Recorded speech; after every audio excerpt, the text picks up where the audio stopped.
How does a man become invisible to his own family until the one person everyone admires walks past the crowd just to shake his hand? At my daughter's promotion party, my wife tried to hide me in the shadows, but when a billionaire said, "I've been looking for you for 40 years," everything changed. The stunned silence was only the start of my quiet, final reckoning. The morning light filtered through our kitchen windows as I quietly prepared coffee, the familiar routine of 28 years of marriage playing out in mechanical precision. Janet Garrison swept into the room like a storm front, her perfectly styled auburn hair catching the light as she surveyed me with the same expression she might reserve for a stain on her designer blouse. "Paul, please tell me you're not planning to wear that tired gray suit to Ariel's promotion party tonight," she said, her voice carrying that particular edge I'd grown accustomed to over the years. At 52, Janet had perfected the art of making disappointment sound like concern. "This is important. The entire executive team will be there, plus some very influential people from the community." I glanced down at my navy suit, the same one I'd worn to countless family events, always pressed and clean. "I thought this looked fine." "Fine isn't good enough." Janet poured herself coffee without offering me any, though I'd made the pot for both of us. Ariel worked incredibly hard for this marketing manager position. The last thing she needs is her father looking like he just rolled out of a hardware store. The words stung, as they were meant to. I was a mechanical engineer, not a hardware store clerk, but Janet had long ago decided that my profession lacked the glamour she craved. "I'll change into the charcoal suit," I offered quietly. "And please, Paul, try to remember that this isn't about you. Don't monopolize conversations with your boring technical stories. Let me handle the networking." She paused at the kitchen doorway, her manicured nails drumming against the frame. "Actually, it might be better if you just stayed in the background. You know how you get at these events." How I got? I was polite, respectful, and genuinely interested in people's lives. But in Janet's world, those qualities translated to social liability. I nodded anyway, watching her disappear upstairs to begin her elaborate preparation ritual. By afternoon, our suburban home had transformed into Janet's command center. Her sister Linda Newcomb arrived first, a whirlwind of expensive perfume and cutting observations. At 55, Linda had perfected the art of the backhanded compliment, and she wasted no time demonstrating her skills. "Paul, you look well-rested," she said, air-kissing my cheek. "It must be nice not having the pressure of a demanding social calendar." Behind her came Janet's mother, Dorothy Kendall, 80 years old and sharp as a blade. She settled into our best armchair like a queen claiming her throne.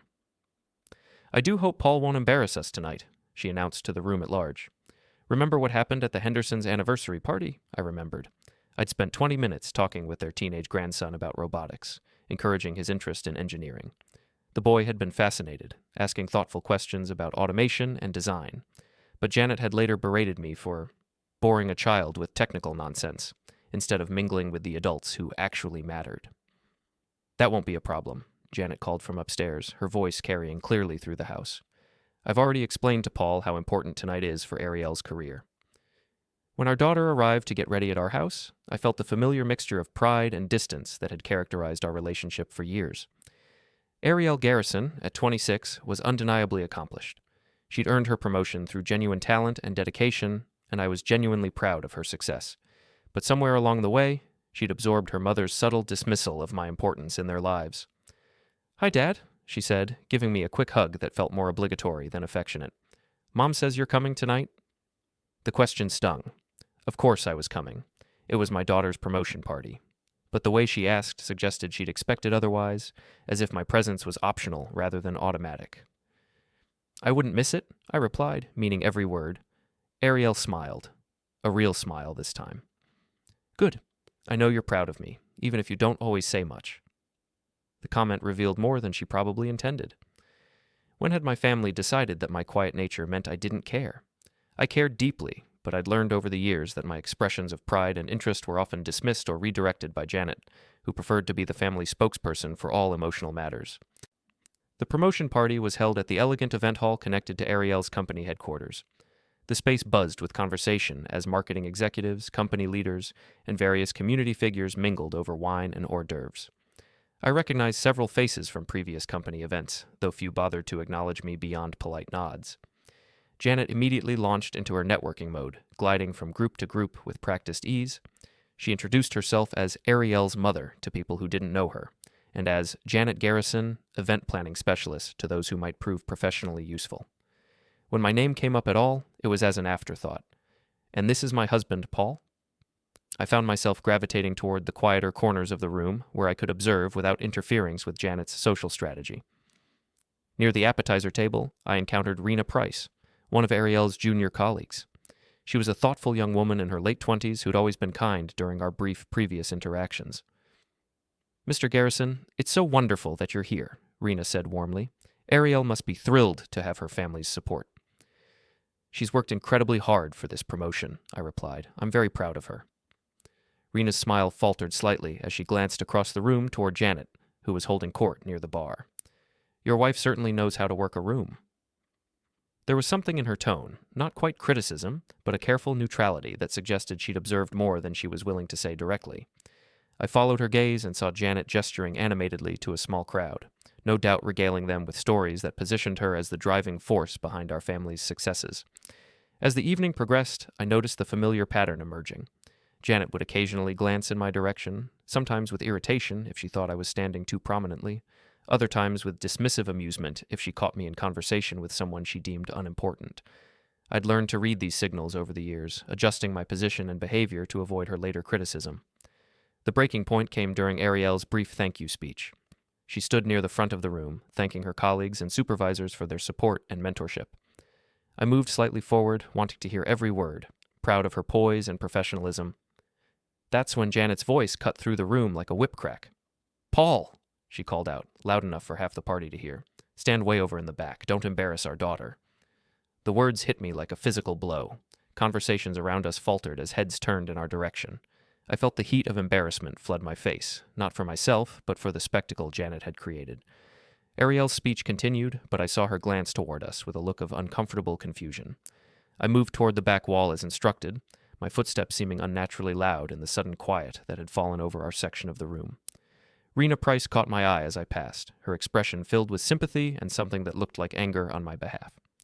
An older gentleman from the company's board of directors shook his head slightly, clearly disapproving of Janet's public humiliation of her husband.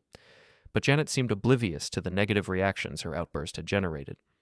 She smoothed her dress and returned her attention to Ariel's speech, apparently satisfied that she'd handled a potential social crisis. In her mind, she'd protected our daughter from the embarrassment of having an overly enthusiastic father. In reality, she'd created a scene that reflected poorly on our entire family. Standing against the back wall, I felt something shift inside me. This wasn't just another moment of casual dismissal or private criticism. This was public humiliation, delivered with the casual cruelty of someone who'd grown comfortable treating me as a social burden rather than a partner and father. The room's energy changed suddenly as the main entrance doors opened with unusual formality. The background music seemed to lower automatically, and conversations began to fade as attention shifted toward the newcomer. An impeccably dressed older man in his late 70s entered with the quiet confidence of someone accustomed to command. His silver hair was perfectly styled, his charcoal suit clearly custom-tailored, and his presence immediately commanded the attention of everyone in the room. I didn't recognize him, but the reactions around me made it clear that this was someone significant. Company executives straightened their postures, and I heard whispered speculations about his identity ripple through the crowd. Janet's transformation was immediate and dramatic.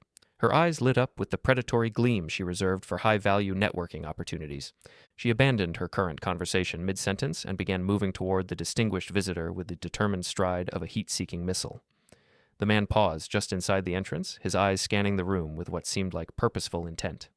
Janet reached him first, her hand extended and her most dazzling smile deployed at full power. But he walked right past her outstretched hand without acknowledgement, as if she were invisible. That night, I retreated to my garage workshop, the one space in our house that remained truly mine. Surrounded by my tools and half-finished projects, I tried to process the evening's humiliation. Janet had gone to bed without speaking to me, apparently satisfied with her performance at the party. But I couldn't shake the image of that distinguished stranger walking past her as if she didn't exist.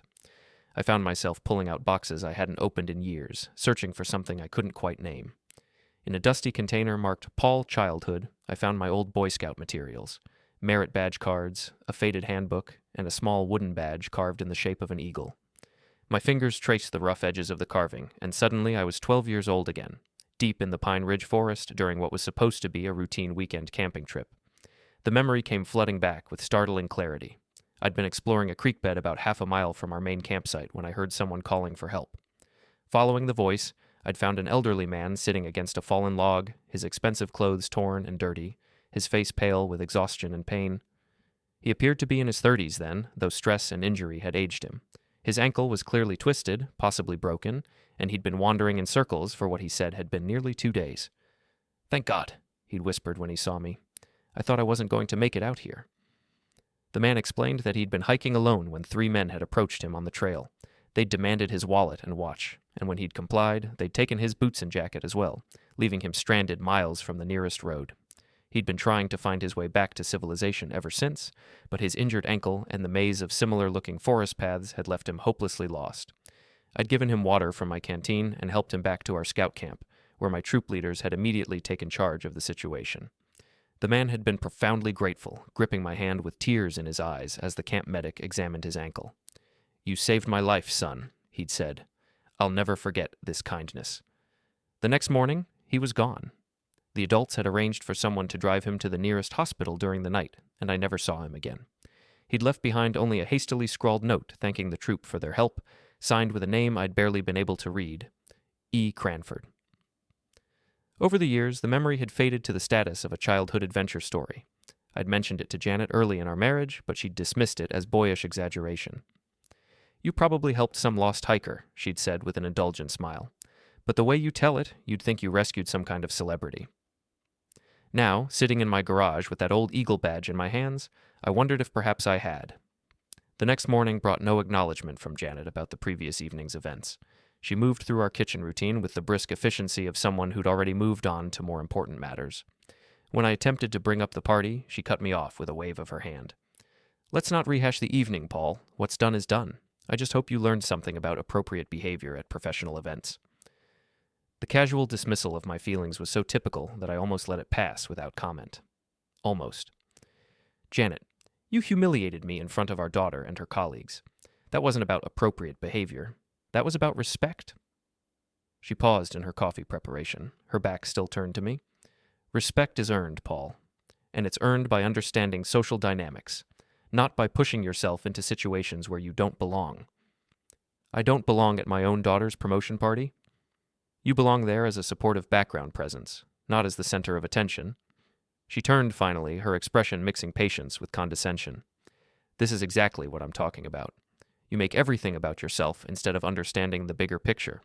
The conversation ended there, as most of our disagreements did, with Janet declaring the matter closed and me left to wrestle with the growing realization that my wife viewed me as a problem to be managed rather than a partner to be respected.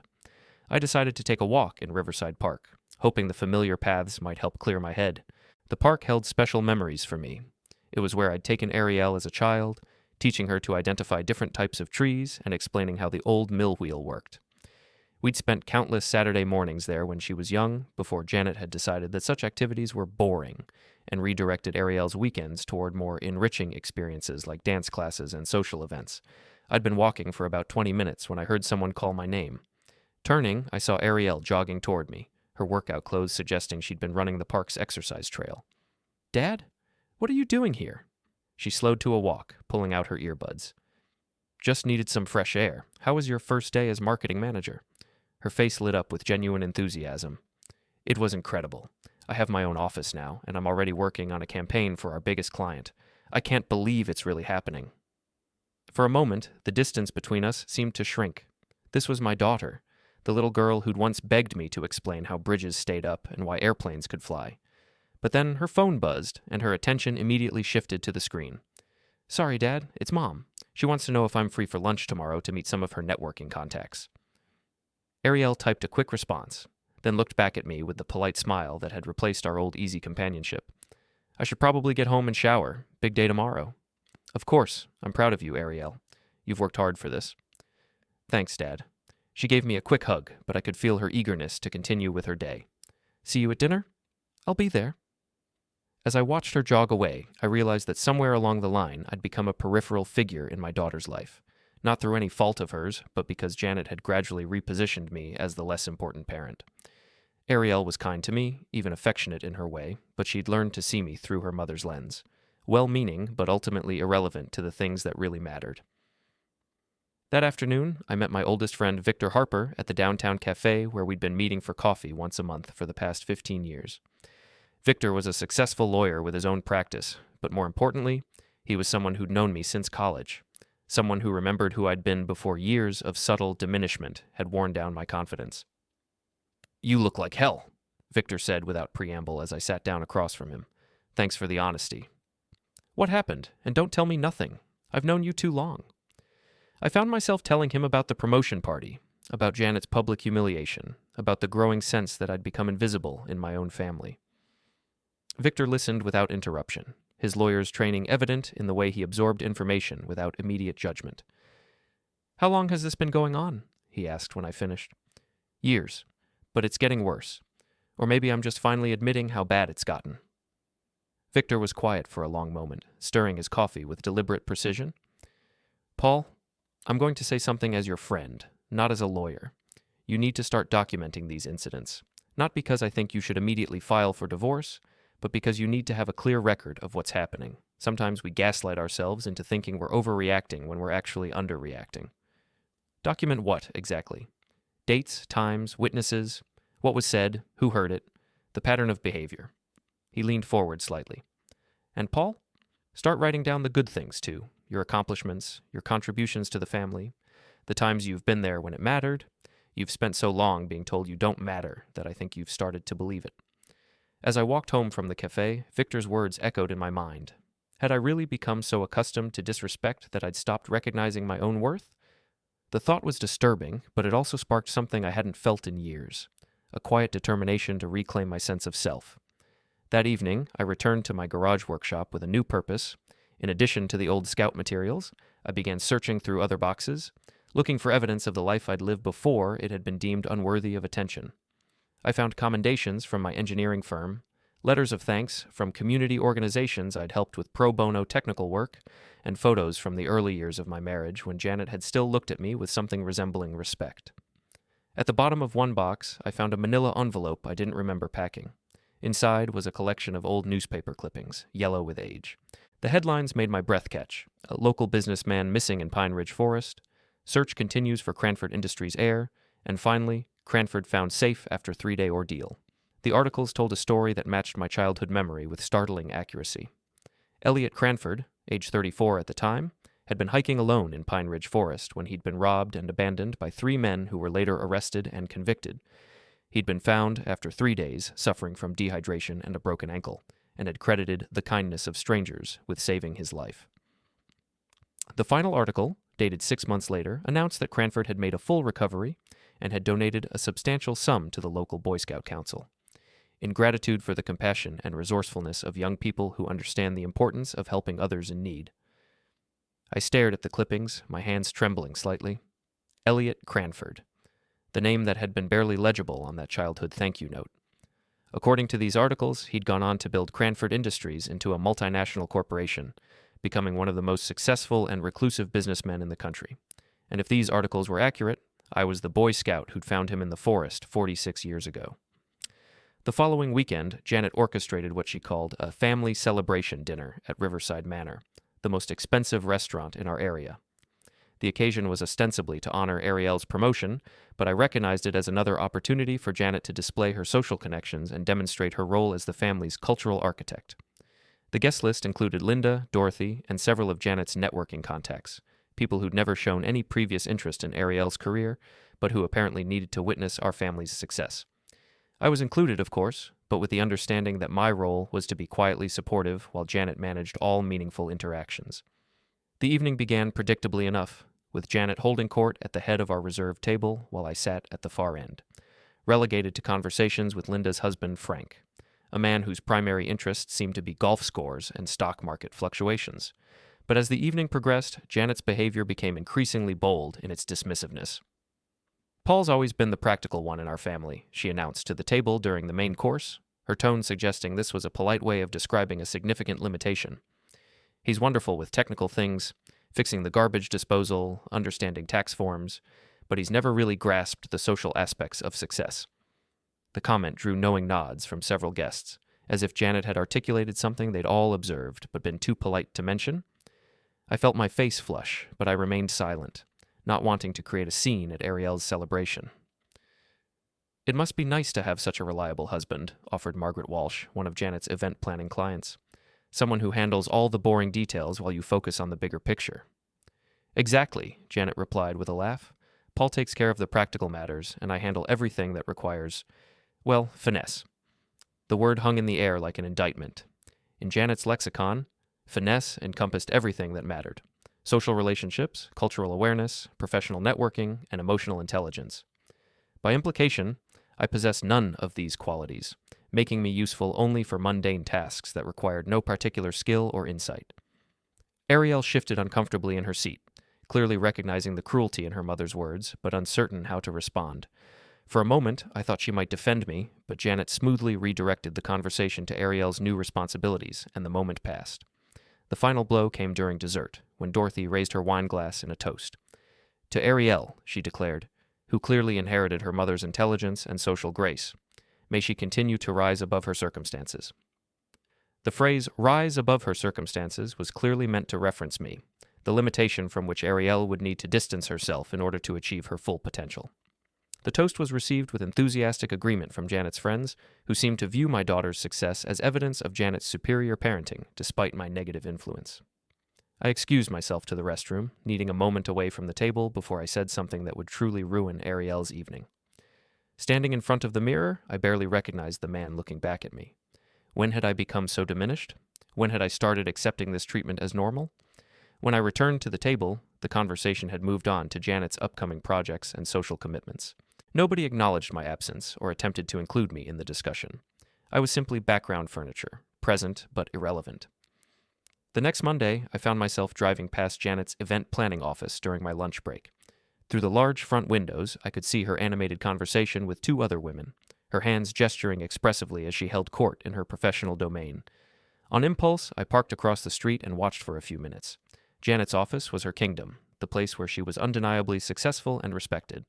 She'd built her business through genuine talent and relentless networking, and I'd always been proud of her accomplishments. But watching her now, I realized that her professional success had become the lens through which she viewed all relationships. In her world, people were either useful connections or social liabilities, and I'd clearly been categorized as the latter. My phone buzzed with a text message from an unknown number. "Mr. Garrison, this is Tanya Ellis from Premier Event Coordination. We're organizing a gala for the Cranford Foundation and would like to discuss your potential participation. Please call at your earliest convenience." I stared at the message, my heart racing. The Cranford Foundation. Could it be connected to Elliot Cranford, the man I'd helped in the forest all those years ago? The timing seemed too coincidental, especially after finding those old newspaper articles. That evening, I called the number from my garage workshop, wanting privacy for whatever conversation might follow. Tanya Ellis answered on the second ring, her voice professional but warm. "Mr. Garrison, thank you for calling. I'm coordinating the annual Cranford Foundation Gala, and your name came up as someone who might be interested in attending. The foundation supports youth outdoor programs and emergency preparedness training." "How did you get my name?" I asked carefully. "I'm not entirely sure of the details, but I believe someone from the foundation's board specifically requested that we reach out to you. Are you familiar with their work?" I explained my old involvement with the Boy Scouts, mentioning my interest in youth outdoor education. Tanya seemed pleased by my response and sent me formal invitation materials that evening. The gala was scheduled for the following month, and the invitation was addressed specifically to me, not to Mr. and Mrs. Garrison, as most formal invitations were. I didn't mention the invitation to Janet that night, partly because I wasn't sure what it meant, but mostly because I wanted time to process this unexpected development, without her immediate analysis and management. The next few days brought a series of small revelations that helped clarify the pattern of disrespect I'd been living with. Victor had suggested I start documenting incidents, and once I began paying attention, the examples were everywhere. Janet routinely made social commitments for both of us without consulting me, then presented them as fait accompli. When I expressed preferences about restaurants, vacation destinations, or weekend activities, she would listen politely and then make decisions based entirely on her own preferences. Most tellingly, she had developed a habit of correcting or contradicting me in front of others, even about subjects where I clearly had more expertise. The breaking point came during a neighborhood barbecue at the Hendersons' house. I was discussing renewable energy options with Tom Henderson, who was considering solar panels for his home. As a mechanical engineer, I had considerable knowledge about the technical and financial aspects of different systems, and Tom was asking detailed questions about efficiency ratings and installation requirements. Janet appeared at my elbow just as I was explaining the benefits of microinverters versus string inverters. "Paul, you're probably boring Tom with all those technical details," she interrupted with a laugh. "Nobody needs to know about the engineering specifics. They just want to know if solar panels are worth the investment." Tom looked confused by the interruption. "Actually, this is exactly what I wanted to understand. The technical details help me make an informed decision." But Janet had already shifted into her social management mode. "Tom, you should talk to my friend Patricia Walsh. Her husband just had solar panels installed, and she can give you the practical perspective on what it's really like to live with them." The implication was clear. My technical expertise was irrelevant compared to Patricia's practical perspective, which apparently meant her uninformed opinions about her husband's decision-making process. Tom politely accepted Patricia's contact information, but I could see his frustration at having his technical questions dismissed and redirected. Later that evening, I confronted Janet about the incident. Tom was asking for technical information that I'm qualified to provide. Why did you interrupt and redirect him to someone who doesn't understand the engineering aspects? Because normal people don't want engineering lectures, Paul. They want relatable advice from people who've actually lived through the experience. Janet's tone suggested she was explaining something obvious to someone who was being deliberately obtuse. Patricia can tell Tom about the real-world implications, how the panels look, whether the installation was disruptive, how much their electric bill actually changed. That's more useful than your theoretical calculations. My calculations aren't theoretical. They're based on actual performance data and financial analysis. And that's exactly the problem. You approach everything like an engineering problem instead of understanding what people really need. Janet sighed with the patience of someone dealing with a persistent child. "This is why I handle our social interactions, Paul. You mean well, but you don't understand how to communicate with people outside your technical field." The conversation ended with Janet's declaration that the matter was closed, but something had shifted in my perspective. For the first time, I began to question whether Janet's social management was actually protecting me from my own limitations, or whether it was systematically undermining my confidence and relationships. That night, I found myself back in my garage workshop, this time with a notebook and pen. Following Victor's advice, I began documenting not just the incidents of disrespect, but also my own qualifications and accomplishments. The list was longer than I'd expected. 25 years with the same engineering firm, numerous commendations for problem-solving and client relations, volunteer work with 3 different community organizations, and a reputation among neighbors and colleagues as someone who was knowledgeable, reliable, and helpful. When had I allowed Janet's narrative about my social inadequacy to override the evidence of my actual relationships and accomplishments? When had I stopped trusting my own judgment about my interactions with other people? As I wrote, my phone buzzed with another message from the Cranford Foundation office. "Mr. Garrison, we wanted to confirm your attendance at next month's gala. Mr. Cranford is particularly looking forward to meeting you. Please let us know if you have any dietary restrictions or accessibility needs." Mr. Cranford was looking forward to meeting me. The phrase sent a chill down my spine. After 46 years, was it possible that Elliot Cranford remembered the Boy Scout who'd helped him in Pine Ridge Forest? And if so, what did he want after all these years? I stared at the message for a long time before responding with a simple confirmation of my attendance. Whatever was about to happen, I had the growing sense that my carefully controlled, quietly diminished life was about to change dramatically. The next morning, I called Victor from my office and asked if he could meet me during lunch. Something in my tone must have conveyed the urgency I felt, because he immediately cleared his schedule and agreed to meet at his law office rather than our usual cafe. Victor's conference room was a sanctuary of polished wood and leather-bound legal volumes, a space designed to convey competence and discretion. As I spread out the newspaper clippings, the Cranford Foundation invitation, and my notebook of documented incidents, Victor examined each item with the methodical attention he'd honed during 30 years of legal practice. "Let me make sure I understand this correctly," he said after reviewing everything. "You believe the Elliot Cranford who's been specifically requesting your presence at this gala is the same person you rescued as a child?" The timeline matches perfectly. The location, the circumstances, even the name on that old thank you note. I pulled out the faded newspaper clippings. And look at this. The articles mention that he donated money to the Boy Scout Council after his rescue. That's probably how he knew to look for me through Scout records. Victor nodded slowly, his lawyer's mind clearly working through the implications. "Paul, do you understand who Elliot Cranford is today? Cranford Industries is worth approximately $8 billion. He's one of the most influential philanthropists in the country, but he's also famously reclusive. If he's been looking for you specifically, there's a reason. What kind of reason? That's what we need to find out. But in the meantime, I want you to understand something important. Victor leaned forward, his expression serious. You've been living as if you're powerless in your own life. But if Elliot Cranford considers himself indebted to you, that changes your position significantly. Over the next hour, Victor helped me organize my documentation into a coherent narrative. The pattern of Janet's behavior was undeniable when laid out chronologically. The gradual escalation of public humiliations, the systematic undermining of my relationships with others, and the increasing boldness of her dismissive treatment.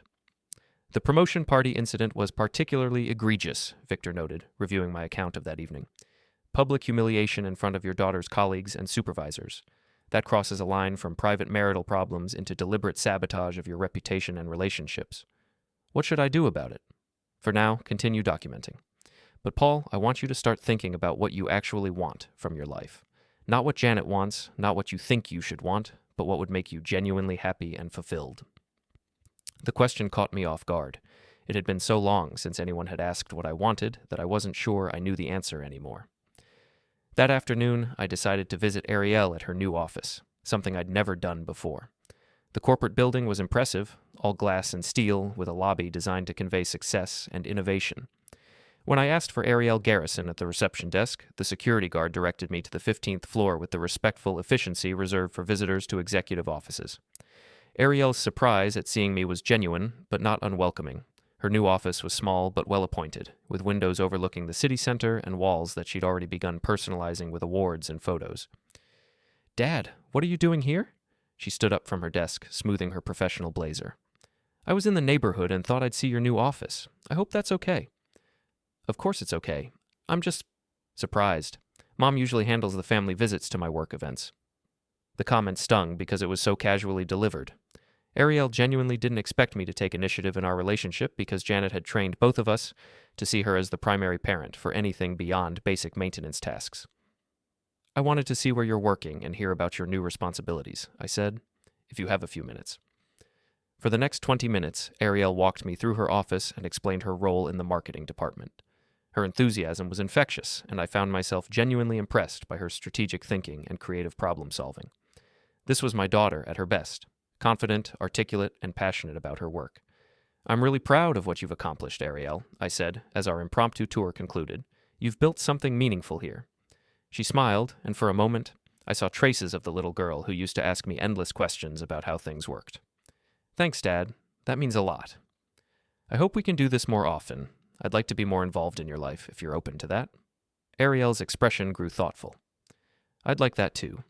I know Mom tends to be the organizer for family stuff, but it would be nice to have more one-on-one time with you." As I left her office building, I felt something I hadn't experienced in years. Hope. My relationship with Ariel wasn't irreparably damaged. It had simply been managed and mediated by Janet to the point where direct communication had become unusual rather than impossible. That evening, I made a decision that felt both terrifying and liberating. When Janet began her usual post-dinner routine of planning our social calendar without consulting me, I interrupted her. "Janet, I need you to stop making commitments for me without asking what I want to do." She looked up from her planner with the expression she typically reserved for minor household inconveniences. "What are you talking about?" "This weekend, you've scheduled us for brunch with the Walkers, Linda's birthday party, and some networking event for your business. You didn't ask if I was available or interested in any of these activities." "Paul, these are family and professional obligations. They're not optional." "They're optional for me. I'm not going to Linda's birthday party." Janet's pen stopped moving across the planner page. "What do you mean you're not going?" "I mean, I have other plans that weekend, and I won't be attending Linda's party."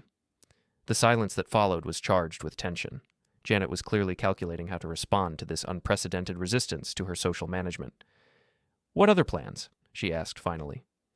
"I'm attending a gala for the Cranford Foundation." "The Cranford Foundation?"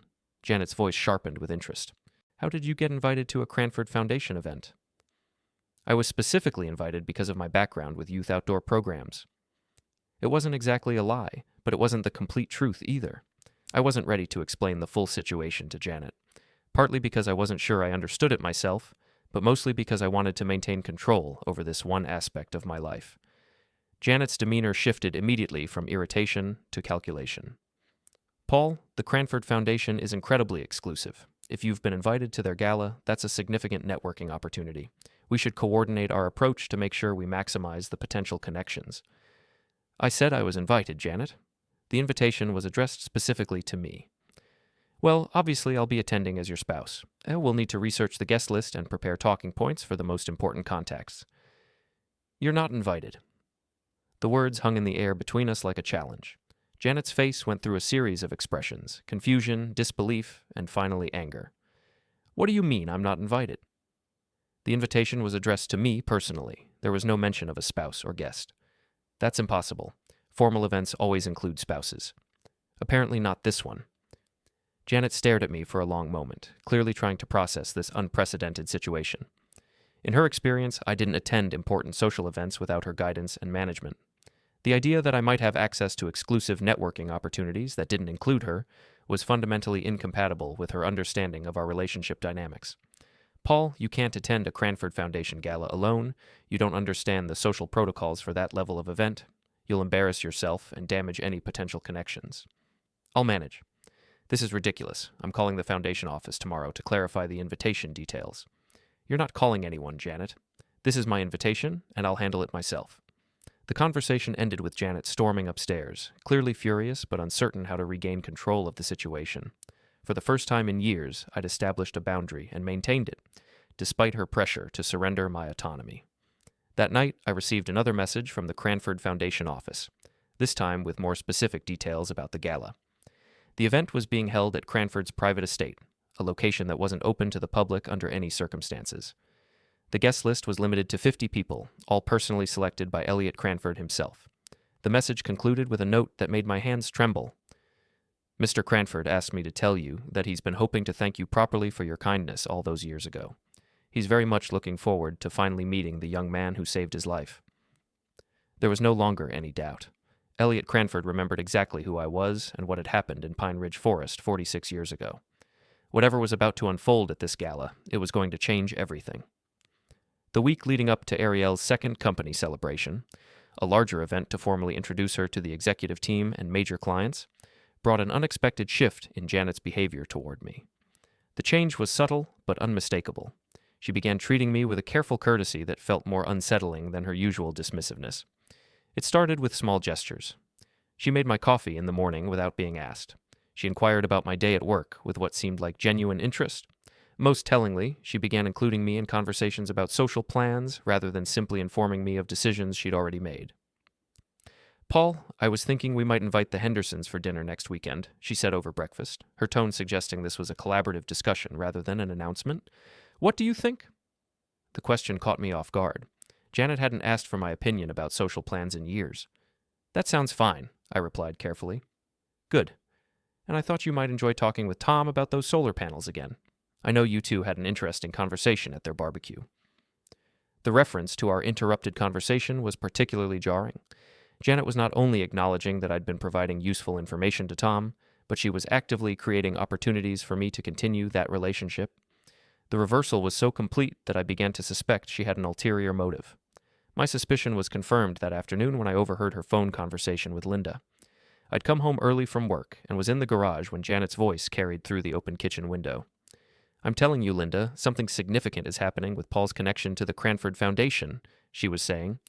He's being very secretive about it, but I think he might have stumbled into something important.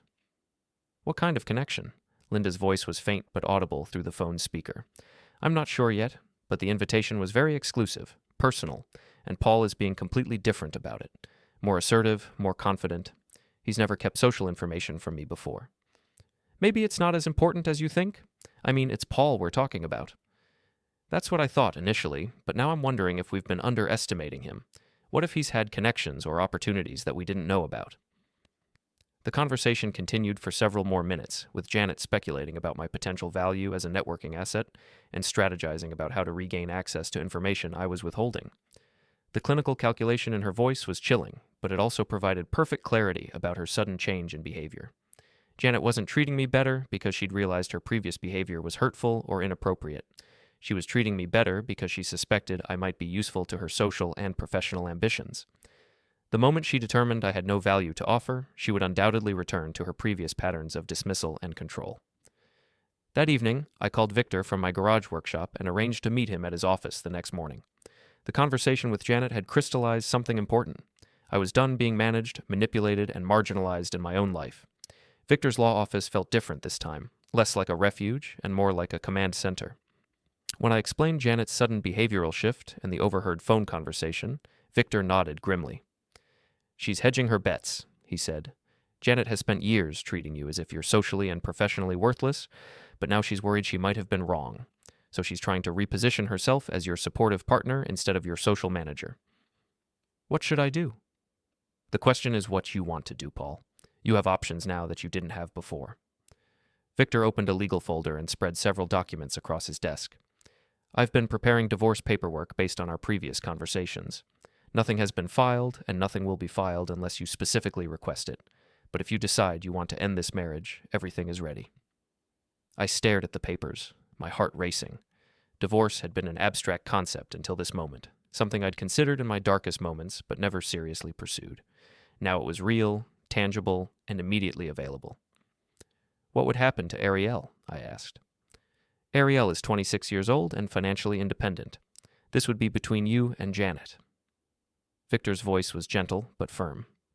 "Paul, you can't stay in a destructive marriage because you're worried about your adult daughter's reaction, especially when that daughter has been conditioned to see you as less important than her mother. I don't want to hurt her." "I understand that. But consider this. What kind of relationship model are you providing for Ariel? What is she learning about marriage, respect, and partnership by watching how Janet treats you?" The question hit me like a physical blow.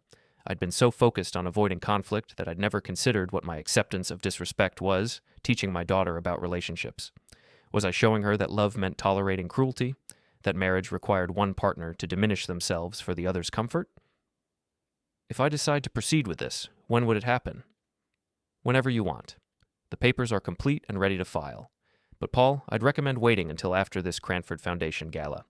You'll have more clarity about your situation once you understand what Elliot Cranford wants from you." That afternoon, I did something I'd never done before. I went shopping for formal wear without Janet's input or approval. At the men's clothing store, I worked with a professional stylist who helped me select a tuxedo that fit perfectly and conveyed quiet confidence rather than flashy wealth. As I looked at myself in the dressing room mirror, I barely recognized the man staring back. The well-tailored formal wear emphasized my still strong shoulders and minimized the slight paunch that had developed over years of Janet's cooking and my own decreased activity. But more than the physical transformation, there was something different in my expression, a sense of purpose and self-respect that had been missing for years. The salesperson, a woman in her 40s named Patricia, noticed the change as well. "You look like a completely different person," she said approvingly. "Confident, distinguished. Whoever you're dressing for is going to be very impressed." "I'm dressing for myself," I replied, and realized it was true. That evening, Janet made another attempt to extract information about the gala. She approached the subject with a subtle persistence she'd perfected during her event planning career, asking seemingly casual questions designed to build a complete picture of the event, the guest list, and my role in the proceedings. "I've been thinking about your foundation gala," she said over dinner. "It's wonderful that they're recognizing your volunteer work with youth programs. Have they mentioned what kind of recognition you'll be receiving?" "I don't think it's a recognition event, Janet. It's just a fundraising gala." "But you must be receiving some kind of honor if you were personally invited. These foundations don't typically invite random volunteers to their exclusive events." The word random was carefully chosen to prompt me to defend my importance to the foundation, thereby revealing information about my connection to Elliot Cranford. But I'd learned to recognize Janet's interrogation techniques over the years. "I'm sure I'll understand more about it when I attend," I said neutrally. Janet's frustration was visible, but she maintained her newfound courtesy. "Well, I hope you'll share the details afterward. I'd love to hear about the event and the people you meet." "Of course." But even as I agreed, I knew I had no intention of sharing anything with Janet about the gala or its aftermath. For the first time in our marriage, I was maintaining complete control over a significant aspect of my life, and the sense of autonomy was both terrifying and exhilarating. The night before the gala, I sat in my garage workshop with the divorce papers Victor had prepared. I read through each page carefully, understanding that I was reviewing the legal framework for ending 28 years of marriage. The documents were thorough and fair, requesting only an equitable division of assets and no ongoing financial support in either direction. What struck me most was how little emotional impact the papers had. I felt no sadness, no sense of loss, no regret about the potential end of my marriage. Instead, I felt something approaching relief, as if I was finally acknowledging a reality I'd been avoiding for years. I placed the papers in a manila envelope and tucked it into the inside pocket of my new tuxedo jacket. I wasn't sure when or how I would use them, but I wanted them available when the moment felt right. As I prepared for bed, Janet made one final attempt to insert herself into my plans for the following evening. "Paul, I've been thinking, maybe I should drive you to the gala tomorrow night. That way you won't have to worry about parking or navigation, and I could pick you up afterward." The offer was presented as thoughtful consideration for my convenience, but I recognized it as a last-ditch effort to gain access to the event location and potentially encounter other guests or foundation staff. "Thank you, but I've already arranged transportation," I lied smoothly. "Oh, well, if your plans change, just let me know." "I will." But as I lay in bed that night, listening to Janet's restless movements beside me, I knew that my plans wouldn't change.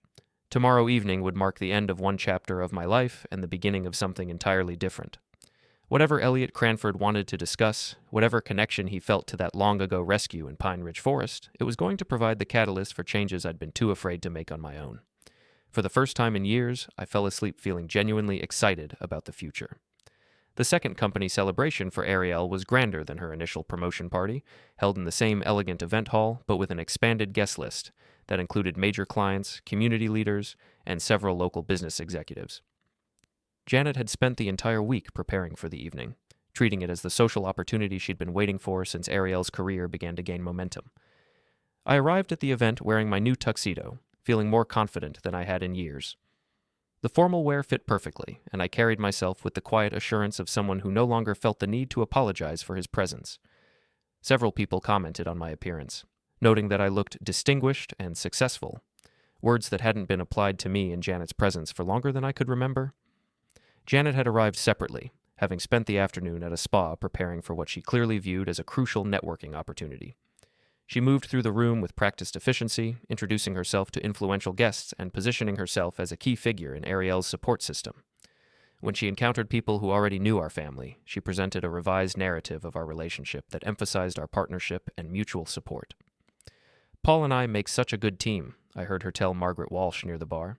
"He handles all the technical and financial details while I manage the social and professional connections. It's wonderful to have a husband who understands his strengths and lets me shine where I'm most effective." The reframing was masterful.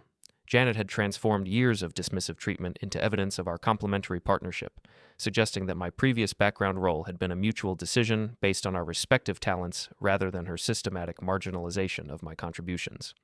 Ariel looked stunning in a navy blue dress that conveyed both professionalism and celebration.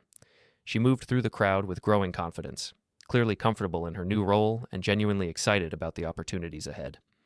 When she spotted me, her face lit up with a smile that reminded me of her childhood enthusiasm. "Dad, you look incredible," she said, giving me a hug that felt more natural than our interactions had in years. "I'm so glad you're here. I wouldn't miss it for the world. I'm incredibly proud of what you've accomplished. Thank you. That means everything to me."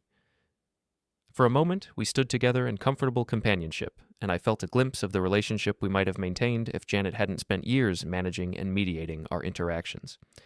Ariel was kind, intelligent, and genuinely caring, qualities that had survived despite her mother's influence. As the evening progressed, I found myself engaging in conversations with several guests, discussing everything from renewable energy technology to community development projects.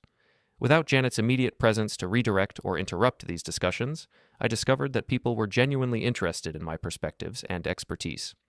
Rena Price, Ariel's colleague from the marketing department, sought me out specifically to continue a conversation we'd begun at the previous party.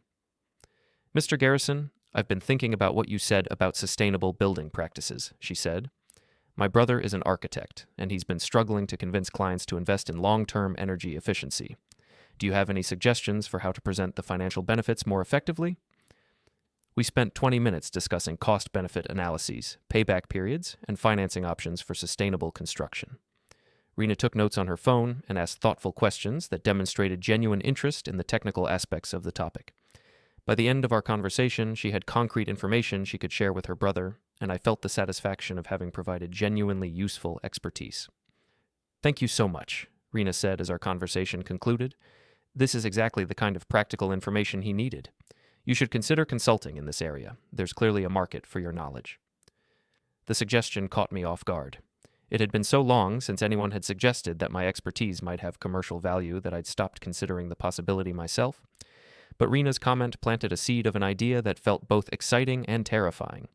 What if I could build a consulting practice around sustainable engineering? What if my technical knowledge could become the foundation for professional independence? As I was processing this possibility, the room's energy shifted dramatically. The main entrance doors opened with unusual formality, and conversations began to fade as attention turned toward the newcomer. Elliot Cranford entered with the quiet authority of someone accustomed to command, his presence immediately transforming the atmosphere of the entire event. He was exactly as I remembered him from the newspaper photos, but with the additional gravitas that came from 46 years of extraordinary success. His silver hair was perfectly styled, his formal wear was clearly custom-tailored, and his bearing conveyed the confidence of someone who had never learned to doubt his own worth. But what struck me most was his eyes. They were scanning the room with purposeful intensity, as if he was looking for someone specific. Janet's reaction was immediate and predictable. She abandoned her current conversation and began moving toward Cranford with the determined stride of a heat-seeking missile, her hand already extended in preparation for an introduction that would position her as a key contact for future networking opportunities. "Mr. Cranford," she called out as she approached, her voice carrying clearly across the room. "What an honor to have you at our daughter's celebration. I'm Janet Garrison, Ariel's mother." But Cranford walked right past her outstretched hand without acknowledgement, as if she were invisible. His eyes had found their target, and he was moving directly toward me with a sense of purpose that made my heart race. The room fell silent as Cranford stopped in front of me, extending his hand with a smile that conveyed both warmth and profound gratitude. "Paul Garrison," he said, his voice carrying clearly in the sudden quiet. "I've been looking for you for 40 years. The words hit the room like a physical force. Every conversation stopped, every head turned in our direction, and the silence became so complete that I could hear the soft background music that had been playing unnoticed throughout the evening. I took Cranford's hand, feeling the firm grip of someone who had never forgotten the importance of that long-ago encounter in Pine Ridge Forest. "Mr. Cranford," I replied quietly. "It's good to see you again." "Again?" Janet's voice cut through the silence, sharp with confusion and growing alarm. She had moved closer to us, clearly trying to insert herself into whatever was happening. "Paul, how do you know Mr. Cranford?" But Cranford's attention remained focused entirely on me, as if Janet hadn't spoken. 46 years ago, you saved my life," he said, his voice carrying to every corner of the now silent room. "I was lost in Pine Ridge Forest, hurt and abandoned by thieves who left me there with no way out. A 12-year-old Boy Scout found me, gave me water, and guided me back to safety. That boy was you." The revelation rippled through the crowd like a shockwave. I could see faces turning toward us, expressions shifting from curiosity to amazement as they processed the implications of Cranford's words. This wasn't just a chance encounter between acquaintances. This was a reunion between a billionaire philanthropist and the person who had saved his life. "I never forgot your kindness," Cranford continued, his voice thick with emotion. "I spent years trying to find you, but I only had a first name and a general location. It wasn't until recently that my foundation's research team was able to track down the scout troop records and identify you definitively." Janet's face had gone pale, her carefully applied makeup unable to hide the shock and growing comprehension of what this meant. For years, she had dismissed my childhood story as exaggeration or fantasy. Now, in front of a room full of influential people, that fantasy was being validated by one of the most successful men in the country. "Paul," Cranford said, his hand still gripping mine, "I owe you everything. That night in the forest changed the course of my entire life. If you hadn't found me, I wouldn't have made it out. Every success I've achieved, every person I've been able to help through my foundation, every contribution I've made to the world, it all started with your compassion and courage." The room remained frozen in stunned silence. I could see Ariel near the front of the crowd, her face reflecting amazement and something that looked like pride. Rena Price was staring at me with an expression of profound respect. Even the company executives who had barely acknowledged my presence at previous events were looking at me with newfound attention. But it was Janet's expression that captured my attention most completely. The shock on her face was giving way to something approaching panic as she realized the full implications of this moment. For years, she had positioned herself as the valuable partner in our marriage while systematically diminishing my worth and contributions. Now, in the most public possible setting, her narrative was being completely demolished. "Janet," I said quietly, reaching into my jacket pocket and withdrawing the manila envelope Victor had prepared. "I have something for you."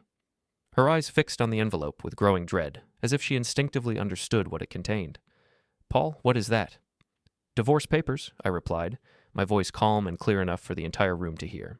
"I'm done being treated as if I'm worthless. I'm done being humiliated in front of our daughter and her colleagues. I'm done being managed and dismissed and marginalized in my own life." I handed her the envelope, watching as her hands trembled while accepting it. "You spent years telling me I was boring, socially inadequate, and professionally irrelevant. You made me believe that I was lucky to have you managing my life because I was too incompetent to handle social situations on my own." The room remained absolutely silent, but I could feel the collective attention of every person present. This wasn't just a private marital dispute. This was a public reckoning that would be remembered and discussed for years to come.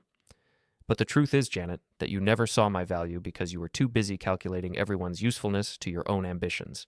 You treated me like a social liability when I was actually someone worth knowing and respecting."